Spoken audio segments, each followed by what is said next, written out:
Episode 5 of kundan బాగ్. ఆ ఇంట్లో light of అయింది. ఒక్కసారిగా ఒక్కొక్కటిగా అన్ని దీపాలు ఆగిపోయాయి. సురేష్ గుండె గట్టిగా కొట్టుకుంటుంది. ఇది నిజమా లేక భ్రమణ అని మనసులో ఆందోళన పడుతున్నాడు. అతను టార్చ్ ఆన్ చేసి పై అంతస్తుకు వెళ్ళగా అడుగులు వేసే కొద్దీ శబ్దాలు ఎక్కువవుతూ వచ్చాయి.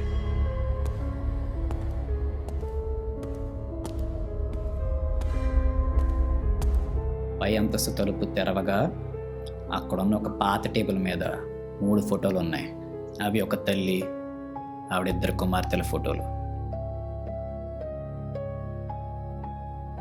అక్కడ ఉన్నాయి 3 ఫోటోలే, కానీ తన నీడ కాకుండా ఇంకో నీడ కనిపిస్తుంది. సురేష్ ఆ ఫొటోస్ దగ్గరగా వెళ్తుండగా ఒక స్త్రీ నీడ ఆయనకు దగ్గరగా వస్తుంది. తన దరి చేరగా ఒక్కసారిగా వెనక్కి తిరిగాడు, కానీ అక్కడ ఎవ్వరూ లేరు. అప్పుడు గాలి మెల్లిగా వీస్తుంది. అప్పుడు లైట్గా ఆ స్త్రీ చెప్పుడు మెల్లిగా వినపట్టడం మొదలైంది. ఇప్పుడు నువ్వు మమ్మల్ని గుర్తుపెట్టుకున్నావుగా, ఇంకెప్పటి నుండి నువ్వు కూడా మాలో భాగమే. అది విన్న సురేష్ భయంతో బయటికి పరుగులు తీశాడు. ఆ ఇంటి నుండి బయటపడగా సూర్యరశ్మి మొదలైంది. తెల్లవారుజామున అయినందున పక్కింటి వాళ్ళు ఇంకా ఎవరో బయటికి రాలేదు. అతను ఆ ఇంటి తలుపుల్ని అలానే వదిలేసి వెళ్ళిపోయాడు. కానీ వెళ్ళే ముందు ఒక సంఘటన చూశాడు.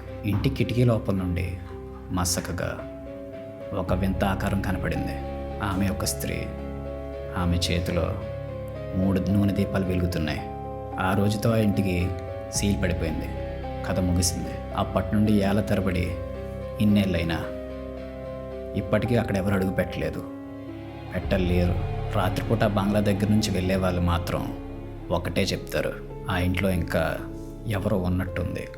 ఇప్పటికీ లైట్స్ వెలుగుతున్నాయి. ఈ సంఘటన అంతా జరిగిన తర్వాత కూడా ఆయన ట్రాన్స్ఫర్ అయినప్పటికీ ఇప్పటికీ రాత్రి 3ంటికి ఆ వాయిస్ వినిపిస్తుందని చాలామందికి చెప్తూ ఉంటారు. ఇప్పటికీ ఆ ఇంటి కిటికీ నుంచి కనిపించే లైట్ గురించి మాట్లాడుతూనే ఉన్నారు. ఇప్పటికీ ఎవ్వరికీ తెలీదు అదంతా ఒక భ్రమ లేక నిజమా అని. ఇదే ఈ కుందన్ బాగ్ రహస్యం. ఇప్పటికీ ఎవరూ కనిపెట్టలేకపోయారు. ఆ ఇంట్లో నిజంగా ఏం జరుగుతుందో ఎవ్వరికి అంత చెక్కలేదు. కానీ ఒక విషయం మాత్రం నిజం, ప్రతి నగరంలో ఇలాంటివి ఎన్నో కథలు దాగి ఉంటాయి. మనకు కనిపించని భయాలు, వినని నిజాలు ఎన్నో దాగి ఉన్నాయి. ఇలాంటి మరిన్ని మిస్టరీ స్టోరీస్ కోసం మా ఛానల్ సబ్స్క్రైబ్ అయిపోండి. Stay tuned.